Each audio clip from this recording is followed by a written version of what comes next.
One thought at a time with Ian Travers, where we get curious about what makes people tick.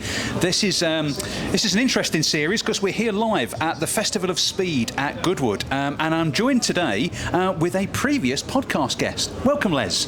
Thank you for having me. Nice to be here. Absolutely. So, how's your day been today? This is your first and only day at the festival today. Yeah. One word: wet. Good for ducks. I don't know where they are, but they're probably around somewhere. So it's been a while since we had a conversation.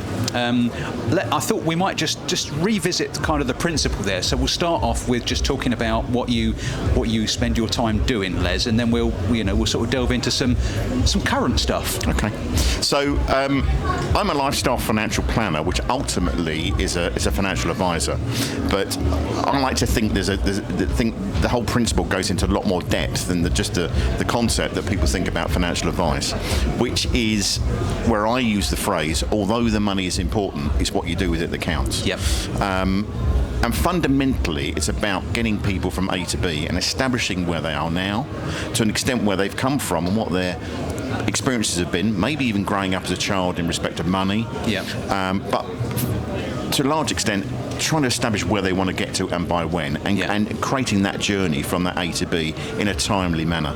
It's interesting, when we first met, which I think must have been, it was probably at Donington Race Circuit. Brands. I think was it's it Brands, was it? Yeah. And when we started talking, and it was that phrase that you talked about, the lifestyle financial planning, because that really resonated with me about where you start with. It's almost like the money was secondary. It's what do you want to do? What do you want to achieve? So what's current in that world at the minute? There's lots of conversations at the minute in media about cost of living crises and mortgage rates, and so what's current? Well, what's current is exactly what you've touched on, but I think what's more relevant in terms of moving forward, or people moving forward, is kind of really trying to take a grip and get a grip on understanding what's going on in people's lives. And it kind of concerns me, and one of the reasons I'm keen to do this stuff with you is the fact that I just feel people, I'm not sure if uneducated is the right word, and it's probably an unfair word, but people are much more naive than perhaps even I as a professional think they should be. And although there's some great stuff out there, there's also a lot of, for want of a word, misinformation and misguidance that's being delivered by those that, shall we say, should know better, in my view. And there's only so much somebody like I can do to communicate with people, which is why, to a degree, I'm keen to try and take my thoughts and my philosophies and my views to a wider audience. Yeah, that's interesting, isn't it? I mean, the subject of the podcast, one thought at a time. I mean, we are influenced by everything that goes on around us, and I think, I'm not a great watcher of news programmes, but even if you do, there is a large source of potential misinformation there, isn't there? Absolutely. I mean, there was something I came across last week, I think it was, when the Bank of England recent interest rate hike came along, and I won't quote the detail of the circumstance because it just annoyed me so much. I remember your LinkedIn post. Right. Okay. So I did put it out there, as you know, but it really frustrated me. But without getting on a soapbox or having a particular pop at the BBC, it was a particular moment that occurred, and a reporter who's got a clear talent and a lot of experience, who said something which I felt, that's actually going to disincentivize people. You shouldn't have used those words. You shouldn't have said it that way. You should have been more inspiring. You should be more encouraging. You should have been more engaging, and encourage people to be more engaging with trying to learn and find out more. And I just felt it was a wrong message, and it just worries me because it just switches people off. Yeah, because if anything, this is a time where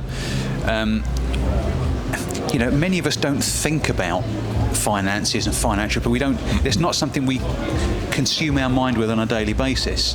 And I suppose it's a bit like when you think there's something wrong with your car, you go and consult someone who understands about cars. When there's something wrong with your leg, you'll go and talk to a leg expert.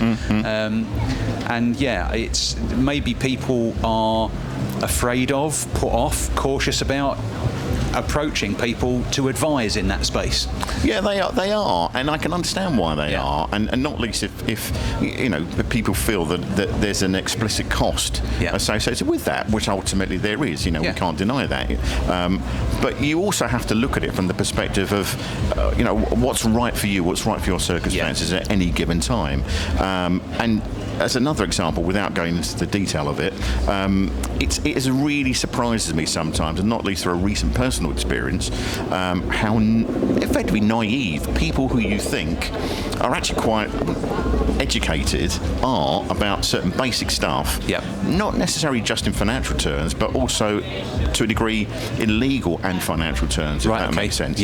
All I will use are the words lasting power of attorney. That's all I'm going to say as an example. And the people I've come across who think, I don't need one of those. Well, number one, do you know what it is? Number two, do you know why you should have one? And number three, do you know what will happen if you don't have one? Now, they're just three simple questions and three simple answers. You could Google. It doesn't need someone like me. It doesn't need the likes of a Martin Lewis to tell you. But the implications of not are greater than having. And yes, there is a cost implication for setting something like that up, but the importance and the relevance and the reason why you should have will save you so much time, so much aggravation, and most importantly stress. It really sort of frustrates me that there are people out there, as I say, what I would consider educated people who really just don't even get a basic like that. Okay. I suppose it's one of those things that you mentioned that particular subject, and it's one of those things that you don't realise you need it until you need it. Until it's a bit like, I won't buy a fire extinguisher because my house isn't actually on fire at the minute. Correct. But it's a bit like the principle of insurance. There's a difference. This is an interesting one. There's a difference between insurance, for example, and assurance. Okay. Right. Insurance is principally in the event of something might happen. Okay. Right. So we take up travel insurance, we take up car insurance, albeit the fact we have a legal requirement to take a minimum level of car insurance. We take out household insurance. Life assurance is a different thing because there's a certainty we're going to die. This is true. Right. So if you look at it in the context of purely the aspect of those words, there's massive value about the fact of, well, why should I wait for something to happen before I decide that I might need something? Or why should I wait to be told by law or by a requirement based on a condition of a contract, say, whatever it might be, that I need something until something happens. And that to me kind of makes sense why people react that way, but actually makes no sense in terms of common sense. And in terms of common sense, you write some interesting articles. How can people find the articles that you write on your blog? So the articles are posted on my website, which is www.essentiallyfinancial.co.uk. And for those of you watching on YouTube rather than listening on Spotify or anything like that, we're pointing to essentiallyfinancial.co.uk, and under the thoughts page, and there's a button there and a section there to subscribe to the monthly podcast, the monthly blog. Sorry. Brilliant. Now I'm going to change the direction ever so slightly. We cannot be at the Goodwood Festival of Speed and not talk about cars. Okay. So what many people may not know is that you also race. Well, it's debatable whether I race. But I enter race meetings. So go on then, tell us about that. So I own a BMW E30, a 320i, a 1989 car, which I race in the Classic Sports Car Club in the, I've got to say this right because I'll get into trouble, the Advantage Motorsport Future Classics. And I basically take the view when I tinkered with racing 35 plus years ago that I had some talent. Now I know I've got no talent. I just want to have fun, and that's my base philosophy. It gets me out of the house, does the thing I love. It's a blast. Bottom line, it's a blast. So that's the thing that stops you growing up. Probably. No, that and many things. No, that is definitely one. That's brilliant. And when are you racing next? So I'm next out on August the 5th, Saturday, August the 5th. Which I think Donington. is up our way, Donington Park. On the Grand Prix circuit. Never done the Grand Prix circuit. On the Grand Prix circuit, I'm not so sure that's going to be overly enjoyable, but at the back there with the extra bit. But we've got to try all these things. What is it? Is this a sprint race, endurance race? 40 minutes with a 1.5 minute mandatory pit stop. Okay. Yeah. And the reason for that is because principally most entries have two drivers. So for a single entry like me, it's it's made fair, and therefore it's there's a minimum pit stop time. So I know this is a slightly mini version of the podcast, and I can't ask you the same ending question as I asked you last time. Okay. But I will ask you a different question. That assumes I remember the answer that I gave. Right. So it's another one. If you could broadcast and share with people, or get them to think about one thing from a financial viewpoint, what would it that you would want people to know or do? Do you know, I would actually repeat what I said in the podcast, right, which is please, please, please do not put your head in the sand, right?